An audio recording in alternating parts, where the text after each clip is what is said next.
Olá, meus irmãos, minhas irmãs. É sempre uma imensa alegria estarmos juntos nesse projeto Comunhão no Lar, trazendo nessa casa abençoada para dentro dos nossos lares, para dentro desse ambiente de relacionamento tão íntimo, com a expectativa de, por meio dela, renovarmos os nossos entendimentos sobre os ensinamentos de Jesus, sobre o seu Evangelho, para ajudar na nossa caminhada aqui na Terra.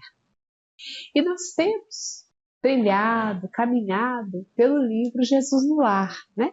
Os registros de Nélio Lúcio das conversas de Jesus na casa de Pedro, em Cafarnaum, junto dos discípulos, junto da família de Pedro, falando, explicando, orientando, esclarecendo, contribuindo para que aqueles momentos fossem momentos de muito aprendizado, de reflexões profundas, né? E hoje nós vamos falar sobre a necessidade de entendimento. E no registro da mensagem, o autor espiritual do livro registrou assim: um dos companheiros trazia ao culto evangélico enorme expressão de abatimento. Ante as indagações fraternas do Senhor, esclareceu que fora rudemente tratado na via pública. Vários devedores, por ele convidados a pagamento, responderam com ingratidão e grosseria. Não se internou o Cristo por meio da consolação individual, mas exortando evidentemente todos os companheiros, narrou benevolente. Um grande explicador dos textos de Jó possuía singulares disposições para os serviços da compreensão e da bondade, e talvez por isso organizou uma escola em que pontificava com indiscutível sabedoria. Amparando, certa ocasião, um aprendiz irrequieto que frequentes vezes se lamuriava de maus tratos que recebia na praça pública, saiu pacientemente em companhia do discípulo pelas ruas de Jerusalém, implorando esmolas para determinados serviços do templo. A maioria dos transeuntes dava ou negava, com indiferença. Mas numa esquina movimentada, um homem vigoroso respondeu-lhes a rogativa com aspereza e zombaria. O mestre tomou o aprendiz pela mão e ambos o seguiram, cuidadosos. Não andaram muito tempo e viram-no cair ao solo, ralado de dor violenta, provocando o socorro geral. Verificaram em breve que o irmão irritado sofria de cólicas mortais. Demandaram adiante, quando foram defrontados por um cavalheiro que nem se dignou responder-lhes à súplica, endereçando-lhes tão somente um olhar rancoroso e duro.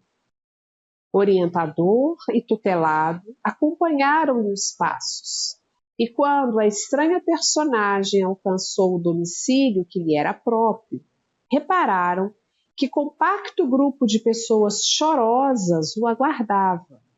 Grupo esse ao qual se uniu em copioso pranto, informando-se os dois de que o infeliz retinha no lar uma filha morta. Prosseguiram, esmolando na via pública e, a estreito passo, receberam fortes palavrões de um rapaz a quem se haviam dirigido. Retraíram-se ambos em expectativa, verificando depois de meia hora de observação que o mísero não passava de um louco. Em seguida, ouviram atrevidas frases de um velho que lhes prometia prisão e pedradas, Mas decorridas algumas horas, souberam que o infortunado era simplesmente um negociante falido que se convertera de senhor em escravo, em razão de débitos enormes. Como o dia declinasse, o respeitável instrutor convocou o discípulo ao regresso e ponderou: guardaste a lição? Aceita a necessidade do entendimento por sagrado imperativo da vida. Nunca mais te queixes daqueles que exibem expressões de revolta ou desespero nas ruas. O primeiro que nos surgiu à frente era enfermo vulgar. O segundo guardava a morte em casa. O terceiro padecia loucura e o quarto experimentava falência. Na maioria dos casos, quem nos recebe de mau humor permanece na estrada muito mais escura e mais espinhosa que a nossa. E completando o ensinamento, terminou o Senhor diante dos companheiros espantados. Quando encontrarmos os portadores da aflição, tenhamos piedade e auxiliemo-os na reconquista da paz íntima. O touro retém os chifres por não haver atingido ainda o dom das asas. Reclamamos comumente contra a ovelha que nos perturba o repouso, balindo atormentada.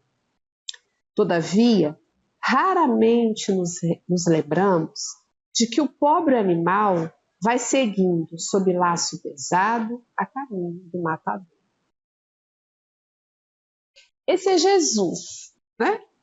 Ele foi ali, estava naquele ambiente doméstico e uma pessoa, né, um companheiro, apresentava uma expressão de abatimento, de tristeza e compartilha com Jesus que havia sido fortemente agredido na rua. E aí Jesus não dá sermão nenhum. Vamos imaginar, né? Ele olha, acolhe aquele sentimento de injustiça que talvez aquele irmão esteja querendo compartilhar, a necessidade de ser acolhido, e conta para ele uma história. Uma história de um discípulo e o seu mestre que saem a caminhar e, como ele, encontram pessoas na rua que agridem, que ofendem, que ameaçam com pedradas, com prisão. E à medida que aquele mestre e aquele discípulo se permitem se aproximar daquelas pessoas, conhecer as suas histórias, se deparam com pessoas feridas, machucadas, em dores profundas, e que só conhecem na agressão daquele momento o comportamento possível ante as próprias dores que sentiam. E aqui, Jesus não está justificando o ato daqueles que agrediram, que ameaçaram, que incompreenderam. Jesus está convocando aquele discípulo que ali compartilhava a sua tristeza, e a nós, que por vezes nos sentimos assim também, de que a gente saia desse lugar e ofereça aos nossos irmãos de jornada sofrimento, em dores atrozes, o entendimento. A face da compreensão. Se alguém te bater na face direita, ofereça a outra. Mas não é para apanhar do outro lado do rosto. Ofereça a face da compreensão, do entendimento. Sair do próprio lugar, parar de olhar para o próprio umbigo, poder olhar para o outro, com quem convivemos e que nos agride, que nos ofende, que nos ameaça com pedradas e com prisões, de uma forma metafórica. oferecendo a eles entendimento.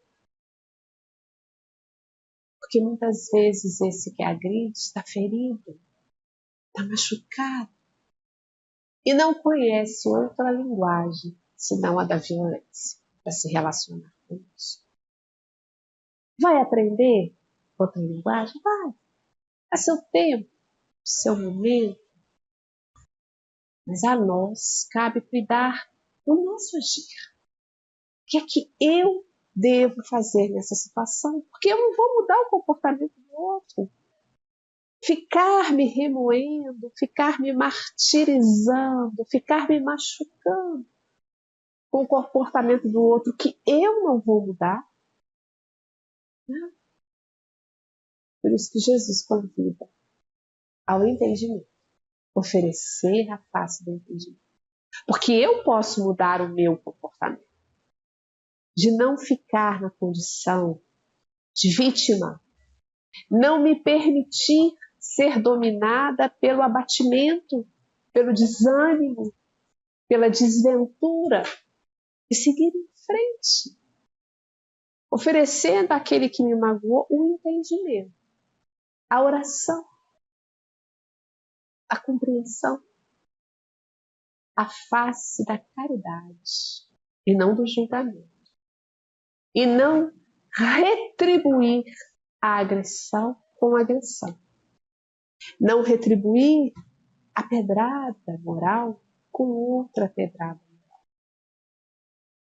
Mas retribuir a agressão com silêncio. Retribuir a agressão, a calúnia, o desrespeito com a prece. Não sendo por meio de nós que a violência se instaura no ambiente familiar, no ambiente do trabalho, naquele ambiente onde aquela pessoa machucada e ferida nos agride. Isso não é conivência com o erro. O que o outro faz de errado, o que nós fazemos de errado, estamos agredindo a consciência cósmica. E cada um de nós vai ter o seu momento de se acertar, de se reequilibrar com essa consciência. Nós não somos juízes uns da vida dos outros. Se nós não podemos ajudar, que pelo menos com o nosso silêncio e a nossa prece, nós possamos amenizar. Quando Chico diz que o outro tem direito de ser que ele é, e a nós cabe sermos o melhor que pudermos, é a vigilância em nós, para que nós sejamos o melhor que nós pudermos ser. Oferecendo ao outro que caminha conosco, que convive conosco, que cruza o nosso caminho, o melhor de nós, a nossa melhor face, da caridade, da indulgência, da compreensão, da alegria, da reconciliação, da doçura de Jesus na nossa vida. Pensando, o que o mestre faria nessa situação? Eu conheci uma pessoa que ela dizia isso. Quando a gente tiver dúvidas sobre o nosso comportamento, o que fazer, como agir, a gente se pergunte o que Jesus faria nessa situação. Ah, mas Jesus é Jesus, eu não dou conta. Nós estamos nessa caminhada para aprender com Ele. E a gente vai tentando, a gente vai se esforçando, cada dia, tentando fazer o melhor que nós podemos. Sermos o melhor que pudermos ser. E na nossa caminhada uns com os outros, Jesus nos convida ao melhor, nos relembra a necessidade do entendimento, da compreensão, da porta aberta. Não fecharmos a porta para o convívio, aquele que em perturbação nos agride e nos fere. Que nós não acolhamos em nós essa ferida, essa pedrada, essa rudeza. Não, isso é do outro. E nós alimentemos diariamente, façamos o esforço de compreender a dificuldade que aquela pessoa está vivendo. Esse é o convite de hoje. Essa é a nossa reflexão para a nossa vivência no lar. Que a gente ofereça aos nossos irmãos de caminhada a face do entendimento. Fiquem em paz. Que Jesus te abençoe, te guarde, te proteja. E que você permita a esse amado peregrino estar sempre ao seu lado. Um beijo grande. E até uma próxima oportunidade.